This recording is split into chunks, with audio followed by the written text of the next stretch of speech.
Copyright in the UK lasts for quite a long time, usually something like 70 years. It varies depending on what kind of work you're talking about, but eventually every artistic work will leave copyright and enter the public domain, at which point it can be freely used by anyone. And there are a few special exceptions where the normal rules don't apply, but mostly they're really old things that have something to do with like the royal family. For example, the King James Bible is permanently owned and controlled by the royal family in Britain. But I was told by one of you recently, someone called Pierce, got in touch and told me that there is one example of a more recent work that has been given special treatment under the law, and that is Peter Pan, specifically the original play from 1904, which, even though it's well past its sell-by date in terms of copyright, if you want to perform or adapt that play in the UK today, you will still have to pay royalties on it, and you always will, unless there is a change in the law. I'm in Kensington Gardens in London, by the way, which, if you know your Peter Pan lore, is where he grew up, and there is a statue of Peter Pan just over there, which was put there by his creator, J.M. Barrie. Fun fact, J.M. Barrie also wrote another play called Quality Street, which for some reason later gave its name to a line of chocolates. And if you look at the packaging for Quality Street chocolates, you will see a little illustration of the two main characters from that play. Kind of weird. Anyway, Peter Pan was a big hit both in Britain and in America. It was a very popular play to put on at Christmas time, not necessarily as a pantomime, but just as a play for families at Christmas. And it made J.M. Barrie a rich and quite famous man. He was made Sir James Barrie in 1913, and he kept on writing, but he never had a hit quite as big as that story about the boy who never grew up. And in keeping with that theme, he became a big supporter of Great Ormond Street Hospital, which was Britain's first, and still today, their flagship hospital for children. They have a history of being supported by writers. One of their earliest fundraisers apparently was Charles Dickens. But J.M. Barrie became a big supporter. He made donations, and in 1929 he was asked to sit on a committee which was going to be responsible for getting a big extension to the hospital built. But he declined and instead promised that he would find another way to help. And 2 months later, the story goes that the hospital received word that J.M. Barrie was gifting them the entire rights to all of his Peter Pan works, something that he was apparently planning to do in his will, but he brought it forward in light of their request.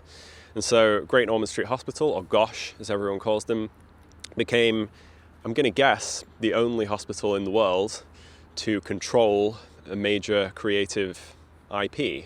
In 1939, 2 years after James Barrie died, Disney came knocking and they wanted to make a Peter Pan film, so they had to buy the rights to make that film from GOSH. It's not clear how much money the hospital has earned from those rights over the years. Apparently, J.M. Barrie asked them to keep it a secret, but it's probably not enough to bankroll the entire hospital, but enough to make a difference.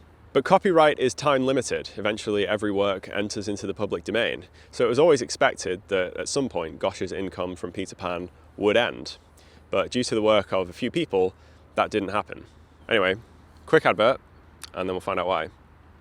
My audience is of course very English speaking, but I had a look and the second most popular subtitle language on my videos is Spanish. So when one of the world's top language apps, Babbel, got in touch wanting to sponsor a video, I thought this is the perfect time to show off my incredible skills to my Spanish-speaking audience. De semana juegan al tenis. Excuse me? New Year is the perfect time to start learning a new language. It can help you prepare for any travels you've got coming up. Hola, ¿cómo te llamas? What would I say to that? I have no idea. Or if you know anyone who speaks another language, maybe you can show off your skills to them, get to know them a little bit better. Salir. Uh-oh. Spanish people, help. Help. Which word? What should I put? Babbel was created by hundreds of language experts, and it's scientifically proven to help you with your language skills. Okay, I got it. Don't worry. I had it. Apparently in just 3 weeks you could take your first steps into speaking a new language. ¿Bebemos algo? ¿Bebemos algo? ¿Dónde vives? ¿Dónde vives? Oh wow, I'm basically Spanish at this point. So use the link in the description to get up to 55% off your Babbel subscription. And let me know what language you're going to learn. Are you going to go with Spanish too, or something else? Anyway, adios.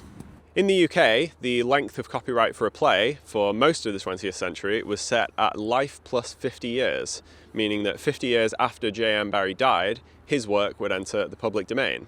That put the deadline at the 31st of December 1987, and it did actually happen. At the end of that year, Peter Pan's copyright did expire, and it did become free for anyone to use. But by sheer coincidence, at the same time, Parliament was debating the Copyright Designs and Patents Bill, which was going to completely rewrite the law on copyright. And by another coincidence, one of the former chairs of Great Ormond Street Hospital was a woman named Audrey Callaghan, and her husband, James Callaghan, was a former Prime Minister and now a member of the House of Lords. So he introduced an amendment which became known as the Peter Pan Clause. And this amendment would not revive the copyright of Peter Pan, but instead it would grant Gosh a permanent right to claim royalties on performances or adaptations of that play.